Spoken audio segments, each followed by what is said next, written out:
বাহাদুরের কাছ থেকে আমি 7 দিন সময় চেয়ে নিয়েছি। আগামীকাল 7 দিন পূর্ণ হবে। এখনই হয়তো মন্ত্রী জং বাহাদুর এসে বলবে। মহারাজ বলুন মহারাজ, আপনি কি সিদ্ধান্ত নিলেন মহারাজ? মন্ত্রী জং বাহাদুর, আমি অনেক ভেবে দেখেছি, একা রানী রাজ লক্ষ্মীর জন্য লাখো লাখো প্রজার মাথায় আমি দুঃখের পসরা তুলে দেব না। আমি দ্বিতীয়বার গ্রহণ করতে রাজি, কিন্তু ভাবছি আমার এই বৃদ্ধা বয়সে আমাকে কন্যা দান করবে কে? কি বা বয়সে আপনার হয়েছে মহারাজ? আমি এইমাত্র সংবাদ পেলাম অজয় রাজা তার মেয়ের বিয়ের জন্য এক স্বয়ম্বর সভার আয়োজন করেছে। চলুন না মহারাজ, আমরা সেই সবাই উপস্থিত হই।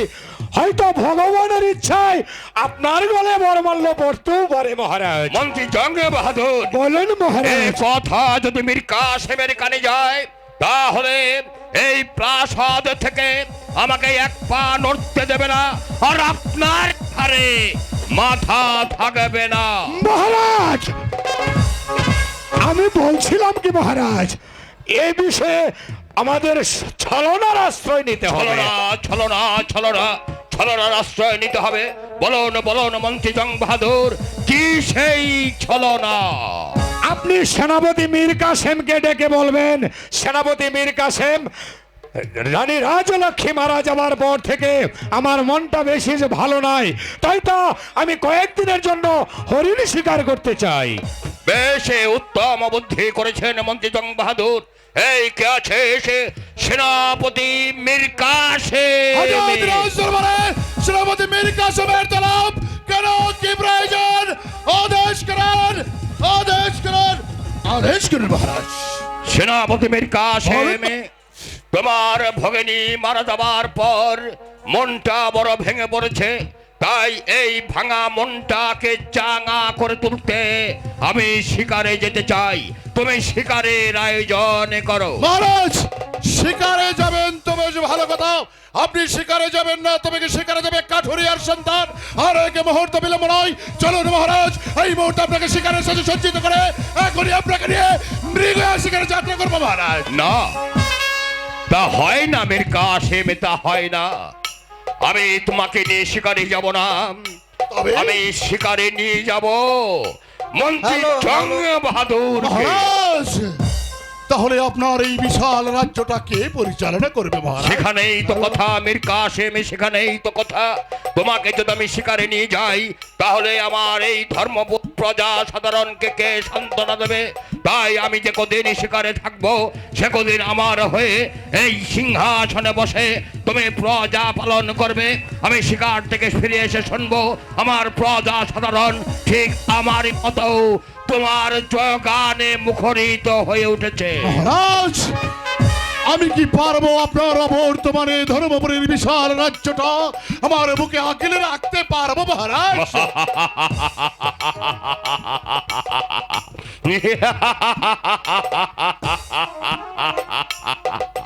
ভাই মীর কাসেম, মহারাজ আজ সত্যি তুমি আমায় হাসালে।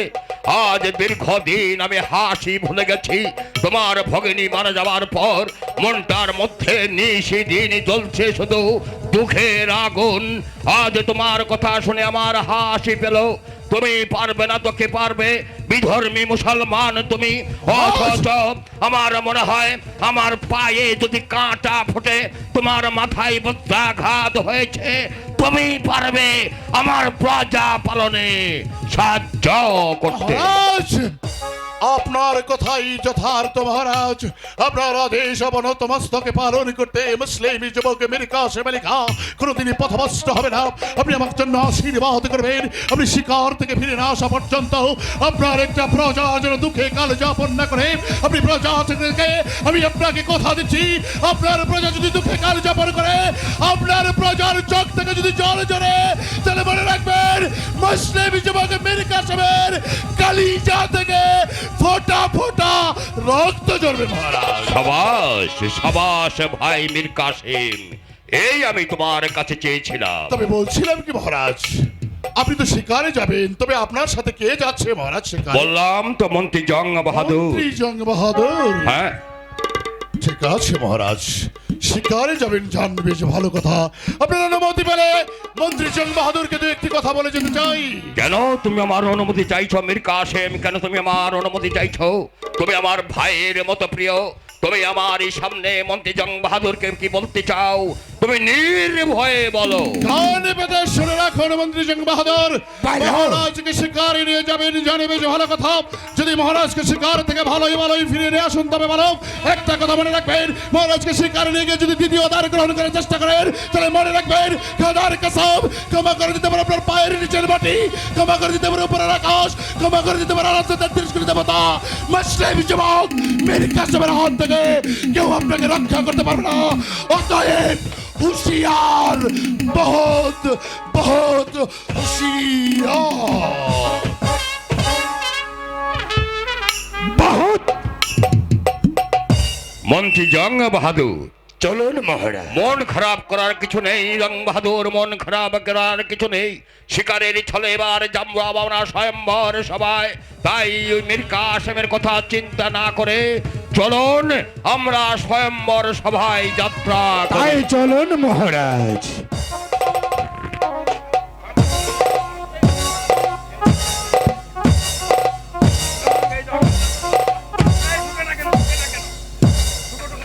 সেনাপতি মীর কাসেম, তুমি বারবার প্রকাশ্য রাজ দরবারে আমাকে অপমান করে চলেছ।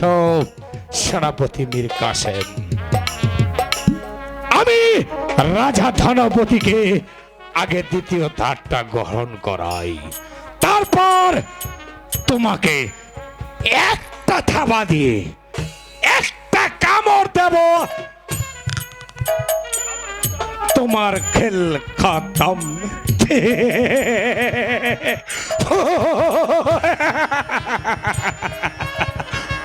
রাজা ধনপতি রায়, এই তো তুমি আমার পাতা ফাঁদে পা ফেলেছ। মা, মারে, এ মা, এ মা, তুই আমার আশাটাকে এগিয়ে নিয়েছিস মা।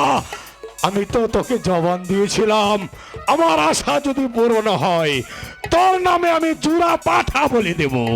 আমি আবারও তোকে বলছি রে মা, তুই যদি আমার মনের বাসনাটা পূরণ করে দিস, তাহলে আমি তোর নামে দু করে 4 জোড়া পাঠা বলে দেব।